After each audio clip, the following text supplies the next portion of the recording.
Oke, bismillahirrahmanirrahim. Assalamualaikum warahmatullahi taala wabarakatuh. Halo kawan-kawan semua yang Anda berada kembali lagi bercoba bersama Bang Aril. Maki gitu ya. Semoga kita selalu dalam keadaan baik dan kebaikan selalu menyertai kita semua. Amin ya rabbal alamin. Oke kawan-kawan, alhamdulillah kembali Maki berkesempatan untuk berbagi informasi terbaru seputar tenaga non SN atau yang kita kenal istilahnya tenaga honorer, di mana informasi beredar saat ini adalah berkenaan dengan kabar gembira ya, katanya alhamdulillah karena ya masa kerja honorer masuk kategori prioritas jadi ASN P3K tahun 2024. Seperti apa informasi lengkapnya?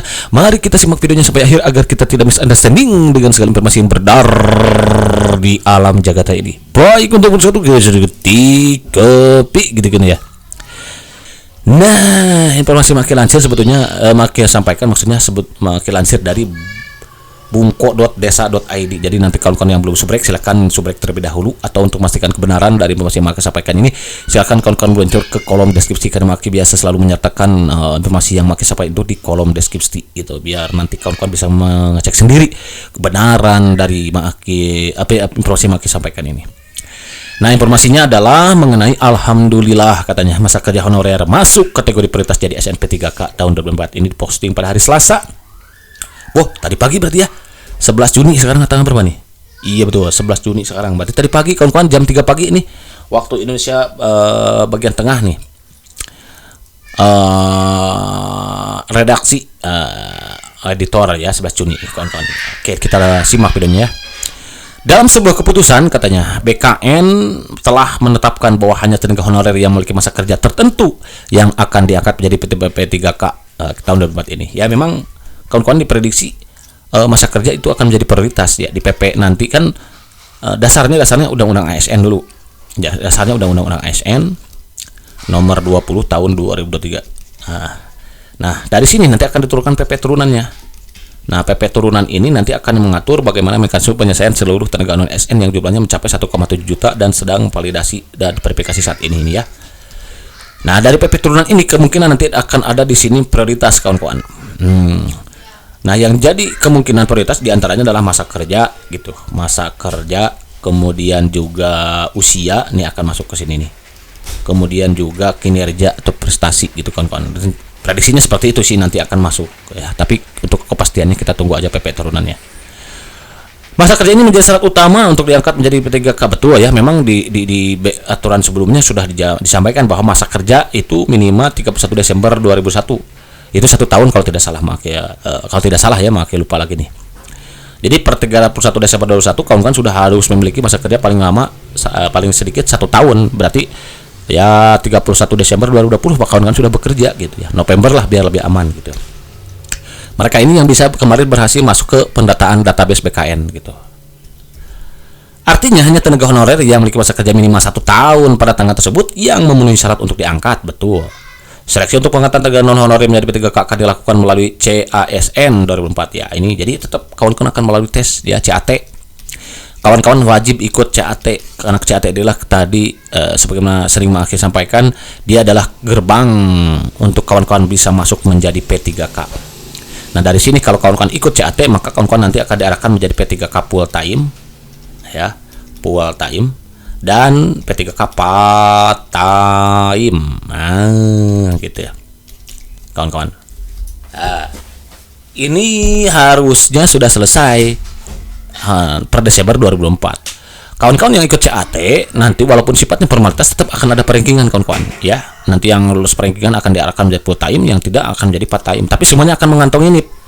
Nah, ketika daerahnya sudah membuka formasi, membutuhkan tenaga kerja, ada pegawai yang pensiun, dan anggarannya sudah siap, kawan-kawan nanti tinggal auto dan indah pada waktunya. Itu kan ya.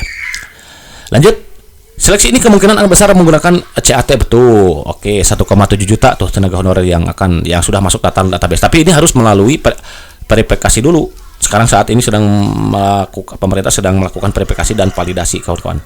Apakah data yang kawan-kawan berikan itu benar adanya, tidak memberikan kepalsuan, fiktif gitu ya, maka ya insya Allah gitu akan tuntas jadi ASN P3K tahun 2024 ini gitu kan kawan. Ya pokoknya don't worry untuk kawan-kawan yang memberikan data sebenar-benarnya kemarin, tidak memberikan kepalsuan, tidak memberikan kebohongan, kecurangan, maka insya Allah besar kemungkinan untuk lolos jadi ASN P3K tahun 2024. Karena sering Maki sampaikan tidak ada kesuksesan dengan adanya kecurangan gitu. Jadi hindari kecurangan itu kawan-kawan sekecil apapun gitu ya. Lanjut. Namun mereka harus mengikuti tes tetap wajib ya. Lanjut. Kemudian nah ini dia. Usia dan masa kerja menjadi indikator penting dalam seleksi ini, di mana pengabdian tenaga honorer kepada negara menjadi tolak ukur utama. Nah, betul. Tuh, ya, prediksinya memang usia, masa kerja gitu. Jadi pemerintah benar-benar memberikan penghargaan kepada mereka-mereka ini yang sudah lama mengabdi, usianya diperhatikan, masa kerjanya diperhatikan. Itulah sebabnya PP sampai saat ini, PP turun ini belum juga nongol gitu kan, ya. Masih molor dari yang sudah direncanakan per 30 April. Tapi sampai sekarang belum ada, karena itu ternyata pemerintah sedang benar-benar mengakomodir semua pendapat dari berbagai kementerian lain sebagainya. Sebagaimana sudah dilakukan rapat panitia antar kementerian waktu beberapa hari yang lalu nih, di sana Menpan RB pada khususnya menerima berbagai masukan. Karena tentu dong dari 1,7 juta ini ada mereka yang berjasa SD, kata Maki juga ya sering sampaikan, ada yang berjasa SMP, ada yang berjasa SMA, ada yang berjasa S1. Dari sini juga ada banyak variasi lagi. Kategorinya ada yang bekerja lebih dari 5 tahun, 10 tahun, 15 tahun, bahkan ada sampai 20 tahun. Nah, bagaimana pemerintah dengan memberikan keputusan mengakomodir semua pendapat, masukan, saran dan dari semua pihak, bisa memberikan keadilan kepada semuanya ini, gitu kawan-kawan. Ya, di antaranya adalah usia dan masa kerja itu prediksi akan masuk ke dalam indikator penting dalam penyelesaian tenaga non ASN menjadi P3K tahun 2024 ini, gitu. Lanjut. Hal ini dilakukan untuk memastikan bahwa pengangkatan tenaga honorer menjadi P3K berdasarkan pada kriteria yang objektif dan adil, tuh kawan-kawan. Pendataannya ya sudah dilakukan 2022. Itu dia.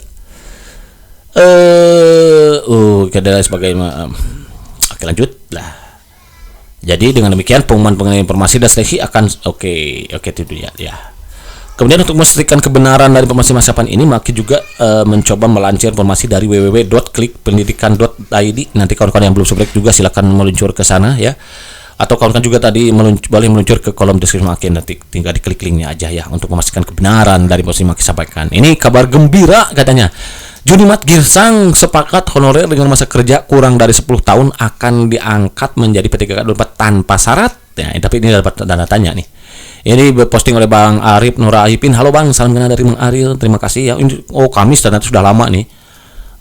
Ternyata memang anggota DPR RI ini Pak Junimat Girsa ini paling sering juga menyerukan suara-suara tenaga honorer, termasuk Pak Mardani Ali gitu ya.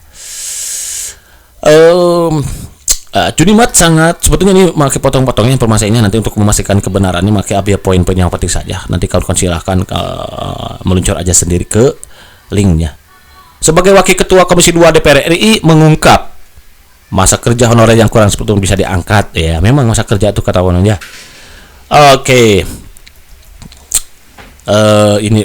Tapi tenang katanya, Junimat pun kini membawa kabar gembira untuk para tenaga honorer yang sangat tidak sabar diangkat menjadi P3K tahun 2024. Di mana tenaga honorer yang memiliki masa kerja 10 tahun akan diangkat juga menjadi itu, kawan-kawan. Jadi masa kerja tetap menjadi prioritas di sini, ada kemungkinan ya.